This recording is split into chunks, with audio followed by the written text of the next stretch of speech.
eu vejo muito mais como um lugar de grandes oportunidades do que com um lugar de grande ameaça. Então, se a aula não era boa, eu pegava os slides, eu pegava algum material durante a aula mesmo, de um nível saudável de trabalho de última hora. De ralei, passei no vestibular pra eu não estudar e falar, ai, Deus cuidará da minha nota. Não, é fazer o nosso possível, o nosso melhor, sabendo que o que Deus tá fazendo é muito maior. Não abandonem os grupos cristãos da faculdade, façam parte. Oi gente, bem-vindos a mais um vídeo. Eu tô no último semestre da faculdade, foram quase 5 anos até aqui, e eu resolvi fazer esse vídeo falando um pouquinho sobre como ser cristão na faculdade, considerando duas coisas principais: organização de estudos e propósito. São coisas que se complementam, eu acredito, e que eu vou falar de tudo nesse mesmo vídeo, mas eu vou deixar os capítulos aqui embaixo na descrição se você quiser ir pra alguma coisa específica. Então, vamos lá!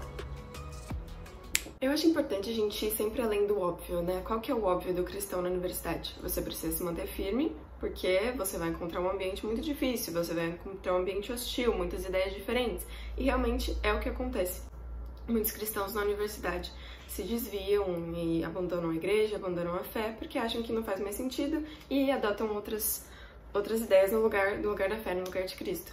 Mas a gente tem que ir além desse óbvio, né? Ele é importante, mas assim, não é só que você tem que ir pra lá, pra faculdade, com uma mentalidade de preciso me proteger, meu Deus, eu preciso me proteger, eu não posso me perder. Porque se você ficar nessa postura defensiva, você tem uma grande chance de perder grandes oportunidades. Eu vejo muito mais como um lugar de grandes oportunidades do que com um lugar de grande ameaça. Claro que a gente precisa se fortalecer na fé, a gente precisa estudar a palavra, a gente precisa saber o que a gente crê para chegar na faculdade e poder aproveitar essas oportunidades. Por exemplo, no meu caso, eu estudo na Poli, da USP, e tem 5.000 alunos, mais ou menos. Então, claro que eu não vou ter contato com esses 5.000 alunos, mas assim, olha quanta gente ali que Deus me colocou naquele lugar, com tudo isso de gente ao meu redor, quer dizer, não é uma oportunidade, né? Essas pessoas que a gente tá em contato aqui, a gente não sabe quando vai ver de novo. E é mais fácil você falar de Jesus, apresentar Jesus, seu Salvador, para um amigo, para alguém que tá perto de você, ou para um CEO de uma grande empresa, que provavelmente daqui 10 e 20 anos vai ser o caso dessas pessoas que estão ao nosso redor. Tô falando no caso da engenharia de produção, né? Que a galera vai mais pra gestão e tudo mais, mas vale pra qualquer curso, quer dizer, você tá fazendo medicina, aí vai ser um cirurgião lá super top, super concorrido o horário dele, você vai conseguir falar com ele, ou é melhor você falar com ele enquanto ele ainda é o seu amigo que fica na carteira do lado, sabe? Então, por isso a gente tem que ter essa visão de oportunidade. Então, em última análise, a faculdade é só mais um lugar que Deus nos coloca ali como instrumentos para que a gente semeie naquele solo fértil, naquele solo cheio de pessoas, cheio de oportunidades, né? Como a gente vai saber, eu no meu caso, dentre as 5.000 pessoas que podem ter passado na minha frente, como eu vou saber quem deles é salvo, quem deles é chamado por Deus? Só se eu falar. Então, a gente precisa dessa mudança de mentalidade, de uma ameaça contra os meus ideais. Eles vão me perguntar a razão da minha fé. A Bíblia diz pra você saber responder, então você sabe responder. Ou a gente vai ter essa visão de oportunidade de olha quanta gente eu posso testemunhar e posso falar de Jesus, que essa é a próxima parte. Eu queria falar sobre testemunho e sobre evangelização 1 a 1, né? A gente pode, claro, fazer eventos na faculdade, pode fazer uma peça de teatro, a gente já fez, né? Já fui em algumas também da USP muito boas, como Experimento Marcos, enfim. E atraem as pessoas pra mensagem de Cristo, mas eu creio muito mesmo que no meio da universidade o melhor seja realmente 1 a 1, seja a gente construir relacionamentos, porque a gente vai fazer isso de qualquer forma, né? A questão é como que você vai construir os seus relacionamentos. Você não vai passar pela faculdade 3, 4 anos, 5 anos, 6 anos, sem fazer nenhum relacionamento. Então isso já vai acontecer. Agora, como que a gente vai fazer? Então nós estamos sendo observados. É uma coisa a igreja que você nasceu, que você cresceu e que todas as pessoas te conhecem e falam, olha, aquela é a Júlia, né? No louvor, na escola bíblica. E outra coisa é, tipo, falarem, aquela menina ali diz que é crente e não vai nas festas. Quer dizer, essa é a visão que você quer passar. E a gente tem tempo pra construir isso, né? A bênção da faculdade demorar anos é que a gente tem todo esse tempo pra construir realmente relacionamentos e uma reputação, não uma reputação que tem a ver conosco, mas uma reputação que mostra o que é um verdadeiro cristão. É Bíblia, é oração e é testemunho. Então, a gente está sendo observado e é insano como estamos sendo observados. E uma das formas de testemunho, a meu ver, é a excelência, né? A gente tem uma passagem que todo mundo conhece, provavelmente, que é fazer tudo para a glória de Deus, né? Quer comais, quer bebais, quer fazer qualquer outra coisa, façam tudo para a glória de Deus. E isso é uma verdade. Isso é uma ordem que a Bíblia nos dá. Aí agora, falando um pouquinho mais de mim particularmente, não vou generalizar, mas é uma coisa que eu sempre levei muito a sério, eu acho que muito por causa da minha personalidade, né? Quem já viu vídeo sobre organização e tal, sabe que faz parte da minha personalidade, essa parte de estudar, de se organizar e tal, mas também por entender que a gente tem que fazer tudo pra glória de Deus. Eu vi na dedicação aos estudos uma consequência óbvia, né? Eu preciso fazer isso o meu melhor, eu preciso fazer isso pra glória de Deus. A gente tem, sim, no fazer o nosso melhor, uma forma de expressar a glória de Deus, uma forma de testemunhar. E aqui eu preciso destacar que só a dedicação, só as boas notas, só o fazer o nosso melhor não é suficiente no sentido de testemunho. Quer dizer, de que adianta você tirar boas notas, você até ajuda as pessoas com as dúvidas delas na aula, mas você não é bondoso, você não é gentil, você não se dispõe a servir de outras formas. Então, eu acredito que é parte do grande pacote. Mas eu acho que é uma parte bem interessante, uma parte que pode ser explorada. E se você clicou nesse vídeo, né? Organização e propósito, quer dizer, você também está interessado na organização de alguma forma. Então eu vou falar um pouquinho disso também. E claro, vale falar aqui, né, quer dizer, eu tô no 10º semestre, gente. Já passaram 4 anos e meio, e não é que eu entrei na faculdade com 18 anos lá desesperada pra estudar cálculo 1, que eu tava pensando, eu vou me dedicar como uma forma de testemunho. Não, eu entendi, olha, eu preciso fazer tudo pra glória de Deus, eu preciso dar o meu melhor aqui. E com o tempo eu fui percebendo como isso também é uma ferramenta para que Deus seja transmitido e para que as pessoas sejam alcançadas, porque é uma forma das pessoas virem até você. Você se destaca de alguma forma, a gente tem a tendência de usar isso pra nossa glória. Tipo, olha, as pessoas estão querendo tirar foto do meu caderno. Mas, na verdade, é uma forma que as pessoas estão vindo ter contato com você e que elas podem ter uma visão sua de serviço, de humildade e de, enfim, de ajuda mesmo. Ou uma visão de, nossa, olha como ela é arrogante, tipo assim, e fala que é crente ainda, sabe? Então, tudo que a gente faz vai estar sendo colocado na conta dos cristãos, sabe? Quando a gente diz que é cristão na faculdade. E não tem muita gente dando testemunho ali. É muito mais gente assistindo do que gente testemunhando de Deus. Então a gente tem que aproveitar todas as oportunidades. E é isso que a Bíblia nos fala também. Bom, e a organização disso tudo, né? Pra quem acompanha o canal e já me conhece faz tempo, me conhece pessoalmente, sabe que eu gosto de organização em várias áreas da vida. Então, do jeito da casa, das refeições, do meu dia, da minha rotina e dos estudos não seria diferente. Eu, na verdade, queria fazer um vídeo sobre organização na faculdade, mas eu achei que seria, tipo, não teria muito proveito se eu não falasse do propósito da faculdade, porque tá tudo junto, né? E nós cristãos, a gente precisa ter coerência na nossa vida, né? Mas se você não crê em Cristo, tá aqui conhecendo o canal e quer ouvir sobre organização, eu vou falar sobre isso agora. Então, como que eu me organizei nesses 5 anos de faculdade sem nenhuma DP, para a glória de Deus, somente por causa dele, mas vou falar um pouquinho sobre isso. Apesar das notas não serem a parte mais importante, nem a única parte importante, a organização tem um papel bem importante em como a gente vai dar o nosso melhor, enfim. Eu já falei disso no vídeo sobre organização, né? A razão da gente se organizar é para que a gente use bem o nosso tempo, né? Então, não adianta eu querer dar o meu melhor, estudar bem e usar bem o meu tempo se eu não me dedico um tempinho, pelo menos, pra me planejar. Primeira coisa que eu queria falar é da diferença da faculdade pro ensino médio. Então, se você, sei lá, vai entrar na faculdade agora, ouça isso porque é importante. O que eu senti muita diferença foi principalmente que no ensino médio, principalmente no 3º ano, eu tinha uma rotina muito certa e eu tinha que estudar sempre. Eu não fiz cursinho, né, porque eu achei que pra mim não ia fazer sentido, eu ia chegar tarde em casa, não ia conseguir estudar, eu não fiz cursinho, estudei por conta, usando o cursinho online também, usei o cursinho Descomplica. E eu estudava 4 horas por dia, pelo menos. Então era assim, eu chegava em casa, estudava, ia na academia e estudava. E era tipo o meu dia sempre, e eu gosto de rotina. Só que quando chegou a faculdade, quando chegou a poli, quer dizer, com os primeiros anos integral e com bilhões de matérias e ninguém pega sua mão e fala, olha, estuda aqui, foi realmente um choque, assim, foi bem confuso. E eu não vou dizer que eu não tive uns tempos de desespero, no começo tive, mas eu compartilho aqui para que você não tenha. Então na poli era assim, quer dizer, a gente tinha nos primeiros anos 4 semanas de aula e uma semana de prova, 4 aulas, uma prova. Então quando você piscava, você tinha 10 provas de uma semana para estudar, às vezes menos, e isso foi um pouco difícil. Então o que eu decidi, logo no meu primeiro semestre, assim, meio inconsciente, meio conscientemente, mas assim, eu vou ter um bom caderno, eu vou fazer esse bom caderno para que eu não perca tempo depois correndo atrás da matéria. Então assim, se a aula era boa, e graças a Deus tive muitas aulas boas, assim, eu anotava tudo, copiava da lousa, eu usava caneta, uso ainda, né?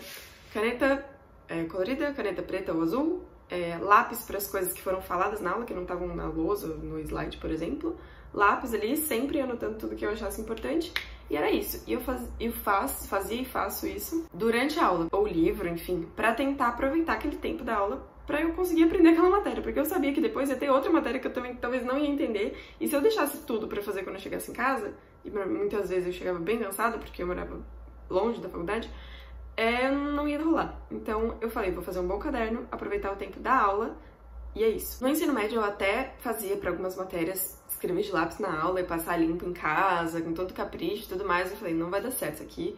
Eu tenho muitas matérias, muito tempo em aula, né, pra depois ficar em casa passando tudo a limpo e dar um meio desespero.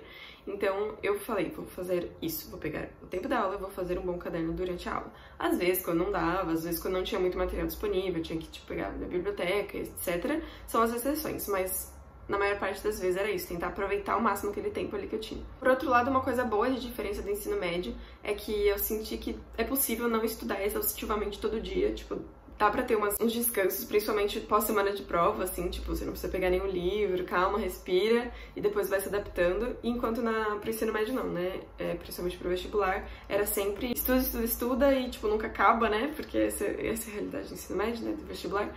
Mas na faculdade não. Então, eu acho legal isso, essa questão de você encontrar o seu equilíbrio. É claro que eu não encontrei o meu equilíbrio no primeiro semestre. É claro que eu já deixei coisas pra última hora, obviamente, né, gente? Um nível saudável de trabalho de última hora. Mas não assim, deixa que uma hora vai dar certo. Não. Eu nunca fiz isso porque eu tenho medo de fazer isso. Eu acho que não dá certo. Então eu sempre tive um nível de organização, mesmo que às vezes, putz, um dia o outro não deu certo. Tipo, teve um dia que teve um show do John Mayer e tinha prova no dia seguinte e eu fui no show. Deu tudo certo no final. Então vamos falar de equilíbrio. Como eu disse, claro que eu não comecei a faculdade equilibrada, né? Nossa, gente, sou perfeita aqui, já sei tudo que tenho que fazer. Não, tudo isso que eu tô falando é de 5 anos depois, né? Então teve muito desespero, assim, envolvido. Mas, graças a Deus, Deus foi mostrando, assim, como eu poderia equilibrar as coisas, né? E eu percebi que se eu largasse mão de tudo por causa da faculdade, eu nunca ia ter tempo suficiente, né? Porque a correria sempre ia continuar. Então eu percebi que eu tinha que achar esse equilíbrio, né? E outra passagem que a gente tem na Bíblia é buscar em primeiro lugar o reino de Deus, né? E as demais coisas serão acrescentadas. E pra mim essa é a chave de equilíbrio em tudo. Em tudo que você vai fazer na sua vida, você tem que ver se você está buscando primeiro o reino de Deus e se as demais coisas vão ser acrescentadas. Se é um trabalho, enfim, uma mudança de vida, você está buscando primeiro o reino de Deus? Então as coisas vão ser acrescentadas. E especialmente na faculdade é muito tentador esquecer esse mandamento, né? Assim, a faculdade são só 4 anos, são só 5 anos. Aí eu foco aqui, ralo bastante e depois eu consigo me dedicar ao reino de Deus. Só que depois da faculdade, meu querido, você vai trabalhar. E você acha que trabalho é mais tranquilo que a faculdade, né? O mandamento vale para todo tempo da nossa vida. Não adianta eu achar que terminando a faculdade vai ser mais fácil. Porque não vai. A vida continua e cada fase da vida tem as suas complicações e a gente precisa ser fiel a Deus em cada fase da nossa vida. Então, colocar Deus em primeiro lugar, buscar o reino de Deus em primeiro lugar, não é que eu vou largar a mão, que eu vou ser preguiçosa, que, deixa aqui, deixa quieto. Eu entrei na faculdade, ralei, passei no vestibular pra eu não estudar e falar, Deus cuidará da minha nota. Não, né? Mas assim, é fazer o nosso possível, o nosso melhor, sabendo que o que Deus está fazendo é muito maior. O que Deus está fazendo através do seu testemunho ali, o que Deus está preparando em você para o seu futuro profissional, para como você vai servir a Ele profissionalmente, é muito maior do que o que você está pensando agora. Então, a gente precisa ter essa visão muito, muito clara, né? Tem a nossa responsabilidade, sim, mas primeiro, o reino de Deus. Então, que a gente não pode abandonar as coisas referentes a Deus. Isso inclui nossa vida devocional, isso inclui, enfim, Bíblia, oração, isso inclui a comunhão na igreja, isso inclui ministério se você está envolvido, isso inclui grupo cristão na faculdade, porque, gente, grupo cristão na faculdade, no meu caso a ABU, que é a Aliança Bíblica Universitária, o propósito dela ali é justamente fortalecer quem está ali, né? Então, se a gente abandona o grupo cristão na faculdade, tipo, a gente é cristão na faculdade, gente, tem muito menos cristão do que não cristão na faculdade. Então, não abandonem os grupos cristãos da faculdade, façam parte e fortaleçam-se e fortaleçam uns aos outros, porque é ali que a gente tem realmente a nossa família da fé reunida na faculdade, que ela não substitui a igreja, obviamente, mas enfim, tudo isso em mente. O descanso semanal é outra coisa que entra também nesse equilíbrio. É a mesma coisa, a gente fica, quando acabar, passa, quando acabar a faculdade eu vou ter um tempo de descanso. E o dia do descanso pode ser o domingo, que é o mais fácil, né, porque a gente já vai na igreja mesmo. Então tira esse dia pra descansar. Ou pode ser outro dia da semana, caso não possa no domingo. Mas assim, a gente fica nessa ideia de aproveitar todo o tempo do mundo para estudar, porque a faculdade é muito difícil, a faculdade é muito corrida. Mas e o que garante que você depois, quando você tiver o seu trabalho, você não vai ficar querendo trabalhar de domingo também? Porque é uma ordem de Deus, ele fala, vocês precisam de um dia de descanso.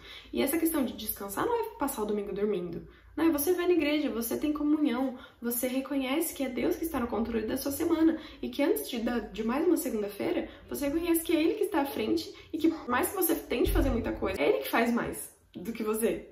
Com todas as suas forças e você virando todas as noites da sua semana e você trabalhando o domingo inteiro ou estudando o domingo inteiro Deus ainda assim pode fazer mais no tempo que você descansa do que em todo o tempo que você está trabalhando. Então, quando ele dá pra gente o princípio do descanso, ele parou no 7º dia para apreciar a criação. A gente precisa de um dia para descansar, para olhar para as obras das nossas mãos e ver a bondade de Deus nelas e ver que se não fosse por ele, a gente não teria feito nada. Então, separar um dia de descanso, e isso para mim foi fundamental, quando eu entendi que eu não devia estudar de domingo, isso desde o ensino médio, eu escolhi o domingo como um dia de descansar. E eu senti uma paz muito grande com isso, porque eu tô aqui no 5º ano, glória a Deus.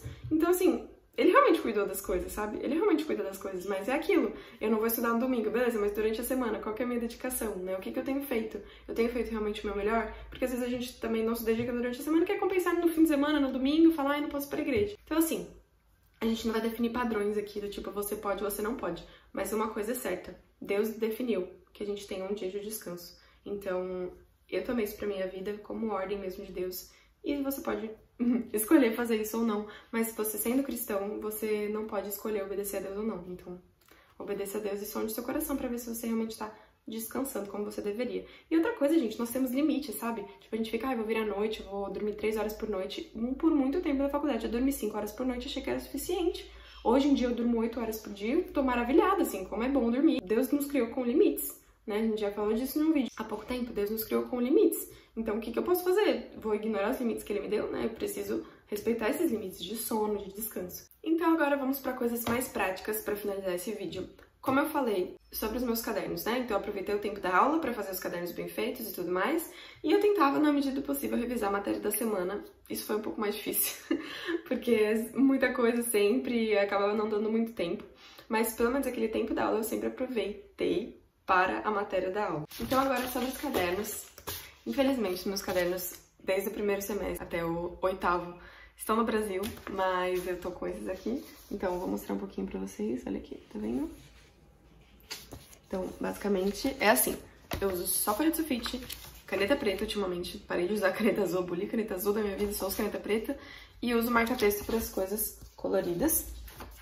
E basicamente é isso. Eu gastei muito pouco com material em 5 anos, né? Claro, quando eu precisei comprar um livro, alguma coisa, mas assim, sulfite, caneta, marca-texto e uma pasta de sanfona. Assim, simplesinha, com na parte das sanfonas aqui o nome das matérias. E foi isso. Então, eu sempre levava para a faculdade, nos tempos de faculdade presencial, sempre levava todas as folhas de cada matéria separadinha e também sempre uso uma cor por matéria, né? Então aqui, por exemplo, eu tô tendo uma matéria desse semestre, que é roxa, e outra que é verde.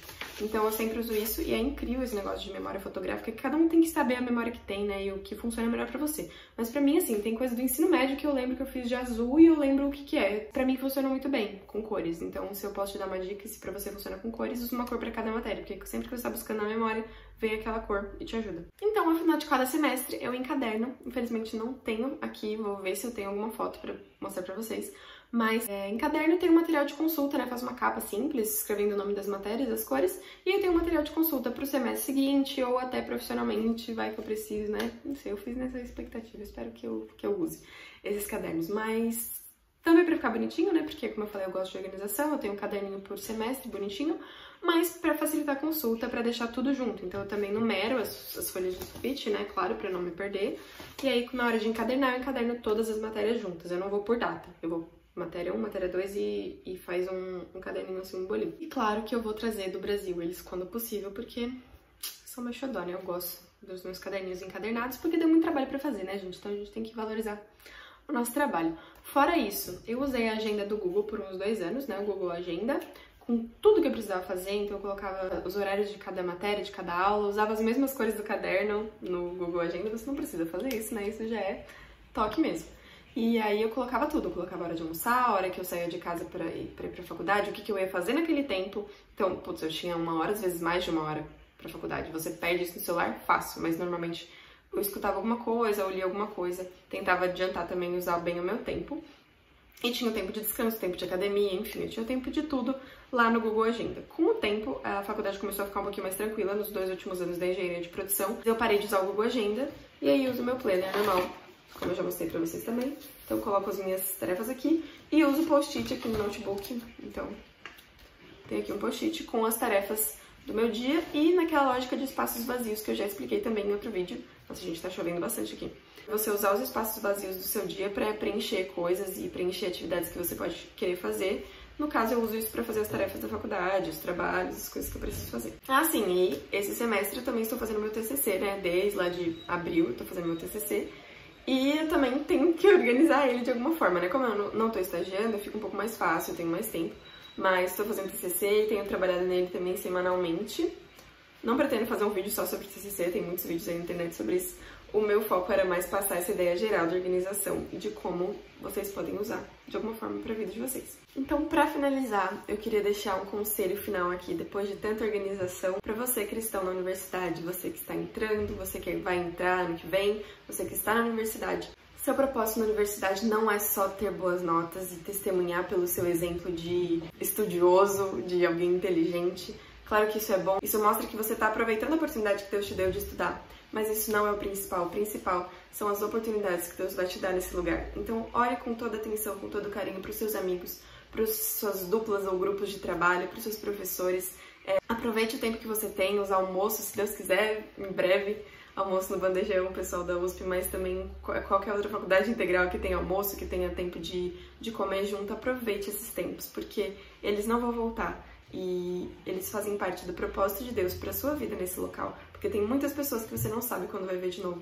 Então aproveita, olha com outros olhos para essas pessoas. Então busque sim dar o seu melhor nos estudos, mas busque também dar o seu melhor nos relacionamentos, dar o seu melhor no seu testemunho, porque isso é o que eu tenho experimentado, assim, é isso que eu vejo que oportunidade, sabe? Além de nós estudar numa ótima universidade, mas que oportunidade de conhecer pessoas que eu conheci e que, com certeza, pude deixar uma marca de Jesus nessas vidas, porque isso é melhor do que qualquer nota, do que qualquer diploma, é realmente saber que a gente ganhou almas. Então, que a gente tenha esse equilíbrio na nossa vida e que a gente saiba a hora de parar para estudar, a hora de parar de estudar para conversar, para acolher, para ajudar outras pessoas e, claro, sempre buscando a glória de Deus, sempre buscando fazer o nome dele conhecido. Bom, é isso, gente. Eu espero que vocês tenham gostado desse vídeo. Compartilha com um amigo que está entrando na faculdade ou que já está na faculdade, enfim. Compartilha com alguém que possa ser abençoado. E não deixa de comentar aqui se ficou alguma dúvida sobre isso. Vou adorar saber, vou adorar responder. Por hoje é só, gente. Fiquem com Deus e até mais.